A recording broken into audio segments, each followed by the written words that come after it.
Hi friends, ಈ ದಿನ ರೈತರ FID ನಂಬರ್ ಹೇಗೆ ತೆಗೆಯೋದು ಅನ್ನೋದು ನಾನು ನಿಮಗೆ ಹೇಳಿಕೊಡುತ್ತೇನೆ. ಮೊದಲಿಗೆ ನೀವು ಗೂಗಲ್ನಲ್ಲಿ ಸರ್ಚ್ ಮಾಡಿ FID PM ಕಿಸಾನ್ ಅಂತ ಟೈಪ್ ಮಾಡಿ. FID PM ಕಿಸಾನ್ ಅಂತ ಟೈಪ್ ಮಾಡಿದಾಗ ಅದನ್ನು ನಿಮಗೆ ನೆಕ್ಸ್ಟ್ ಒಂದು ಸೈಟ್ ಓಪನ್ ಆಗುತ್ತೆ. ಆ ಸೈಟಲ್ಲಿ ಗೆಟ್ ಡೀಟೇಲ್ಸ್ ಬೈ ಆಧಾರ್ ಅಂತ ಇದೆ ನೋಡಿ. ಮೊದಲಿಗೆ ಗೆಟ್ ಡೀಟೇಲ್ಸ್ ಬೈ ಆಧಾರ್ ಅಂತ ಇದೆ, ಅದನ್ನು ನೀವು ಕ್ಲಿಕ್ ಮಾಡಿ.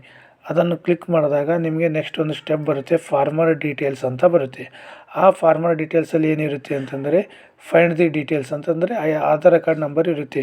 ಅಂದರೆ ನಿಮಗೆ ಯಾವ ರೈತರ FID ನಂಬರ್ ಚೆಕ್ ಮಾಡಬೇಕೋ ಆ ರೈತರದು ಇಲ್ಲಿ ಆಧಾರ್ ಕಾರ್ಡ್ ನಂಬರ್ ನೀವು ಟೈಪ್ ಮಾಡೋದಿರುತ್ತೆ. ಆ ಆಧಾರ್ ಕಾರ್ಡ್ ನಂಬರು ನೀವು ಟೈಪ್ ಮಾಡಿ ಆಧಾರ್ ಕಾರ್ಡ್ ನಂಬರ್ ಟೈಪ್ ಮಾಡಿದಾಗ ನೆಕ್ಸ್ಟ್ ನೀವು ಸರ್ಚ್ ಅಂತ ಕೊಡಿ.